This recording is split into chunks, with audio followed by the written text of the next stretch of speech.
Qari mill-ktieb tal-Eżodu. F'dak iż-żmien Mosè niżel jgħid lill-poplu kull ma qallu l-Mulej u kull ma ordnalu.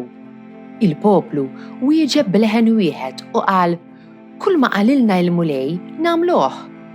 Mosè kiteb il-kliem kollu tal-Mulej u filgħodu qam bena altar taħt il-muntanja u waqqaf 12 plier għat 12 tribu ta' Iżrael. Imbagħad bagħat xi żgħażagħ minn ulied Iżrael biex joffru sagrifiċċju u joqtlu għoġiela bħala sagrifiċċji ta' sliem lill-Mulej.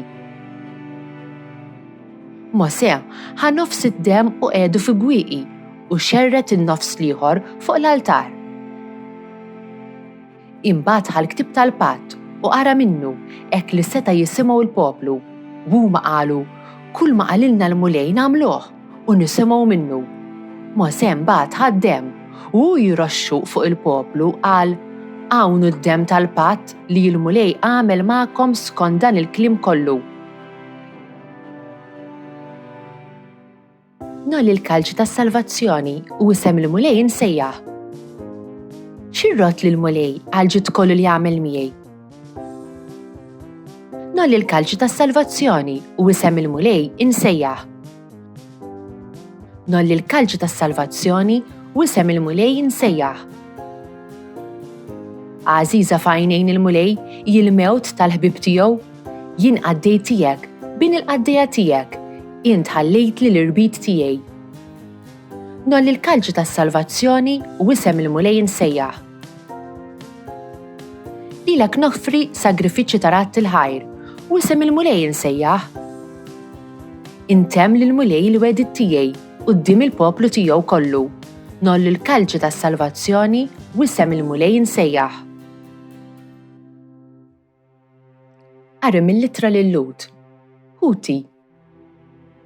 Kristu ġie bħala l-qassis il-kbir tal-ġid li diġà ġie u daħal minn tinda aqwa u aktar perfetta li mhijiex maħduma bidejn il-bnedmin, jiġifieri mhijiex ħolqien ta' din l-art, u daħal darba l dejjem fis-santwarju, mhux bis-saħħa tad-demm tal-mos u tal-għoġiela, imma bis-saħħa ta' demmu stess. U hekk kiseb fidwa għal dejjem. Jekk id-demm tal-mos u tal-gniedes u l-irmiet tal-għoġla imraxxax fuq dawk li huma mniġsa jista' jqaddishom billi jagħtihom l-indafa tal-ġisem, kemm aktar id-demm ta' Kristu li bl-Ispirtu ta' dejjem offra lilu nnifsu vittma safja lill-Alla jista' jnadda fil-kuxjenza tagħkom mill-emil mejjed biex taqdu lill-Alla ħaj u għalhekk hu medjatur ta' paċ ġdid, testament ġdid, biex wara li seħħet il-mewt għal fidwa tal-ħtijiet li saru fi żmien il-patt ta' qabel, dawk li huma msejħa minn Alla jiksbu l-wirt ta' dejjem li hu għedhom. Alleluja, alleluja. Jiena hu l-ħobs il-ħaj li niżel mis-sema jgħid il-Mulej jekk xi ħadd jiekol minn dan il-ħobs jgħix għal dejjem. Alleluja, alleluja. Qari mill-Evanġelju skont San Mark. Fl-ewwel jum tal-għażmi meta kien jissagrifikaw il-ħaruf tal-Għid, id-dixxipli tiegħu qalu lil Ġesu: Fin tridna mmorru nħejju biex tiekoll l-ikla tal-Għid? Imbagħad ubagħad tnejn mid-dixxipli tiegħu qalilhom: Morru l-belt u tiltaqgħu ma' raġel iġor ġarra ilma. Morru warah u għejdu lil sit id-dar ta' fejn tarawh dieħel. Għallek li mgħallem, fejn il-kamra tiegħi li fija nista' niekol l-ikla tal-Għid mad-dixxipli tiegħi. U hu jurikom kamra kbira fuq, imgħamra u lesta. Ejjulna hemmhekk. Id-dixxipli marru u daħlu fil-belt u sabu kollox kif kien qalilhom hu u ħejjew l-ikla tal-Għid.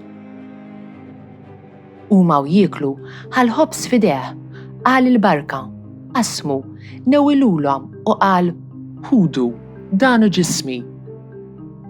Imbagħad ħa kalċi f'idejh, ratt il-ħajr u newwilulhom u l-koll xorbu minnu u qalilhom: Dan huwa demmi, id-demm tal-Patt li jixxerret għal ħafna. Tassew ngħidilkom li ma nixrobx iżjed mill-frott tad-dilja sa dakinhar li nixrob inbit ġdid fis-saltna ta' Alla. Imbagħad kantaw is-salmi u ħarġu lejn l-għolja taż-żebbuġ. Dan il-ħadd il-festa tal-Korpus Kristi mill-Latin li jfisser ġisem u demm ta' Kristu. Għaliex huma daqshekk importanti il-ġisem u d-demm ta' Ġesu? Biex nifhmu dan, irridu mmorru lura lejn il-Ġenesi. Fil-ġnien tal-Eden, Adam u Eva kienu mis-siġra li Alla qalilhom biex ma jiklux minnha. Din kienet ħaġa ħażina għax Alla l-ħajja tiegħu jrid jagħtilna bħala don. Ma nistgħux nisirquha. Din l-ikla ħażina waslet għad-dnub tan-nisel.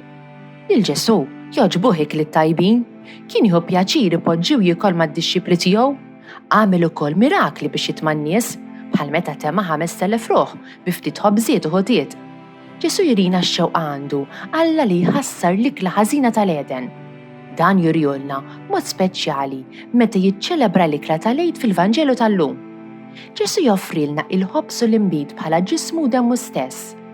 Kliemu jibdel il-ħobs u l-imbid fil-ġisem u d-demm tiegħu. Biex meta nirċievu il-ġisem ta' Kristu fl-Ewkaristija, dak fil-fatt u Ġesu nnifsu. L-Ewkaristija hi Ġesu nnifsu, anki jekk ma tixbhux fid-dera. Ġesu jitmana bħajtu stess, bil-ġisem u d-demm tiegħu. Din l-ikla tajba tħassar dik l-ikla ħażina li Adam u Eva kellhom fil-ġnien. F'kull quddiesa aħna naqsmu f'din l-ikla tajba.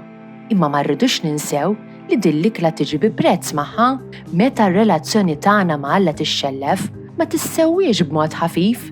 Ġesu kellu jmut, issagrifika ruħu għalina. Għalhekk lil Ġesu nsejħulu ħaruf ta' Alla u bħal ħaruf issagrifikat għax flok ħallina mmutu kollha, Ġesu mitu u hekk urina kemm iħobbna. U dan jurjulna kull darba li mmorru għal quddiesa u nitqarbnu. This Maltese translation was produced in collaboration with the Church in Gozo. Don't forget to like, subscribe, and support this channel on Patreon using the link in the description. Thanks for watching!